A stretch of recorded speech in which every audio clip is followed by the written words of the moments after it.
Hello, and welcome back to a special episode of a few things you might not have known about. Today, we're taking a look at the film industry's biggest awards show, the Academy Awards, often and more well known as the Oscars.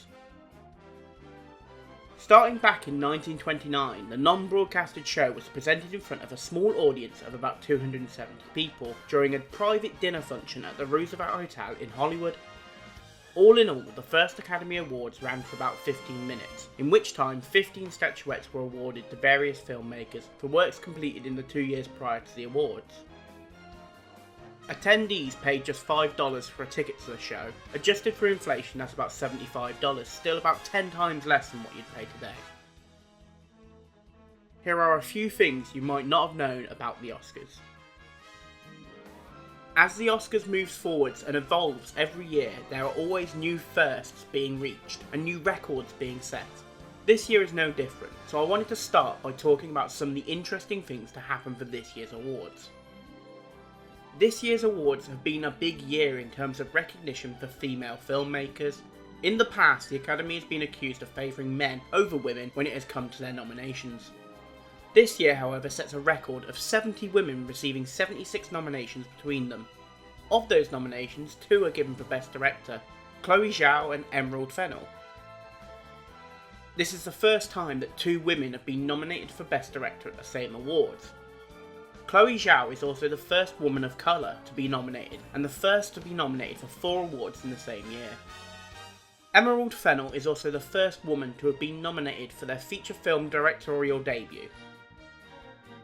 This year is also the first year a film from Tunisia, The Man Who Sold His Skin, has been nominated for an award, becoming only the 5th African nation to have had a film receive a nomination. To join this list of firsts, Riz Ahmed becomes the first actor of Pakistani descent to be nominated for Best Actor, and joining him, Steven Yeun is the first actor of Asian American descent to be nominated for the award.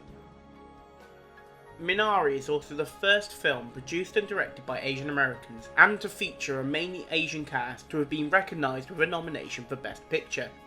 Joining Nomadland, this also marks the first time 2 films made by Asian Americans have been nominated for the big award of the night.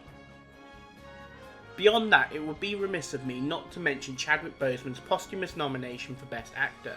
By no means is this the first posthumous nomination for the category, but this is the first time the Academy has recognised a person of colour posthumously in any category at all. I now want to look back and discuss all sorts of interesting facts about Oscars of years gone by. It came as a surprise to me, but the Best Animated Film Award was only introduced fairly recently at the 74th Academy Awards, just 19 years ago back in 2002. Before this point in time, the Academy had stated that not enough films were produced in any given year to present an award. However, by the turn of the millennium, with the leaps in technology and the increasing popularity and quality of films produced by ever-popular studios like Pixar and DreamWorks, the Academy had little choice but to begin presenting an award in recognition of the talent of the animators that are out there. The first year had quite the battle of the nominees, with the animation greats of Monsters Inc. and Shrek facing off head to head, with Jimmy Neutron Boy Genius watching from the sidelines. Shrek deservedly walked away with the award and holds the record of the first film to win the Best Animated Film Oscar. The Academy have never particularly been seen as ageist, openly handing out awards to those both young and old. The oldest person to have ever been nominated or to win an award is screenwriter James Ivory for his work on Call Me By Your Name. When it comes to what is considered the major competitive categories, the person to hold the record for oldest nominee also has the honour of being the oldest winner, although these 2 records are held for different years. That person is the recently late and great Christopher Plummer. He won the award for supporting actor back in 2011 for his role in Beginners at the age of 82, and then later became nominated for his role in All the Money in the World at the age of 88. However, his record of oldest winner has the chance of being topped with Anthony Hopkins' nomination at the age of 83 this year. Clint Eastwood holds the current record for oldest director to win the Best Director award for Million Dollar Baby at the age of 74. On the other end of the scale, the youngest person ever nominated was Justin Henry, who was nominated for the Supporting Actor award in respect of his role in Kramer vs. Kramer. At 8 years old, it may be a long while until we see this 4-decade-old record beaten, and with that said, the record for youngest winner has been held even longer. Winning the Oscar for Supporting Actress at the young age of 10, Tatum O'Neal has held the record for 47 years for acting in 1973's Paper Moon. The most competitive categories have forever been the ones for Best Screenplay, Best Actress and Actor, for Best Director, and obviously the big one, Best Picture. Sometimes called the Big Five, these are the awards that the majority of people are watching and wait for the results of. These are the ones that the office movie buffs are discussing around the water cooler the day before and after the awards. Somewhat interestingly though, only 3 films have actually ever achieved the honour of winning all 5 awards.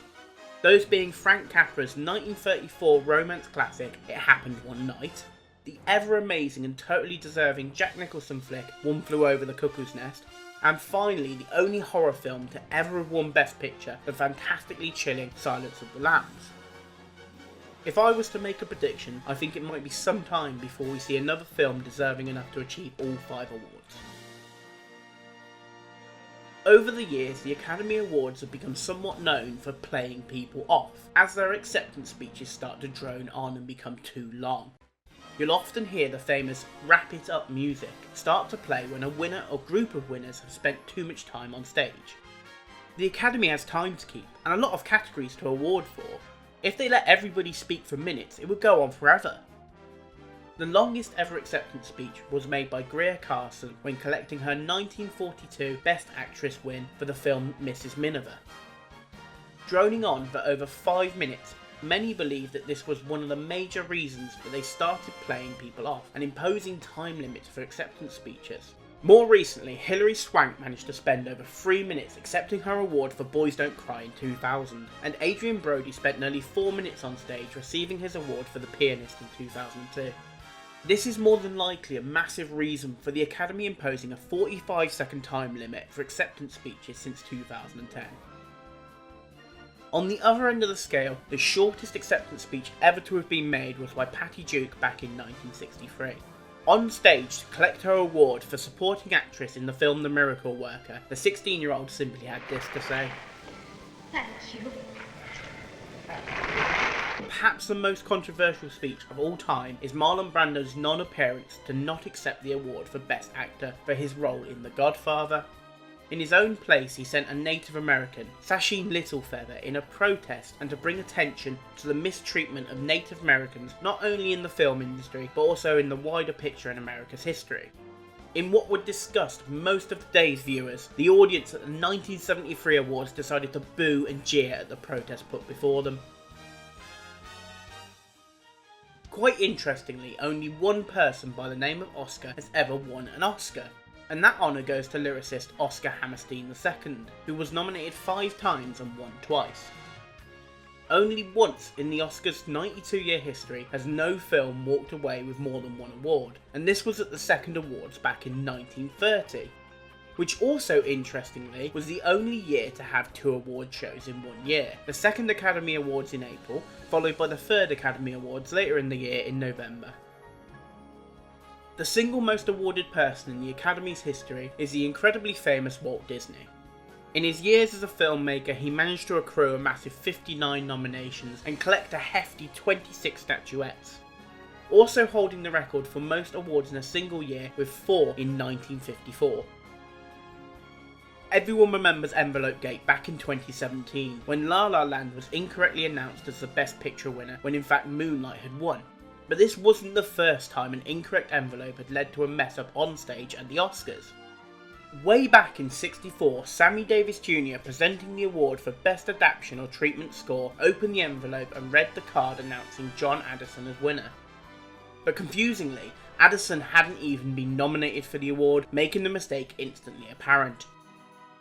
Davis Jr. managed to recover well, telling the crowd they handed me the wrong envelope, before putting on his glasses and quipping, "I ain't gonna make no mistakes this time, baby." Hopefully you've enjoyed this special one-off video and perhaps you learnt some things that you didn't know about the Oscars. If you have enjoyed this video, please comment below and tell us what new releases you'd like us to cover, or like the video and let us know you'd like more of this style of content. Also, Please don't forget to subscribe to keep up to date with not only this series, but also our top 10 videos, as well as our brand new monthly series exploring world cinema.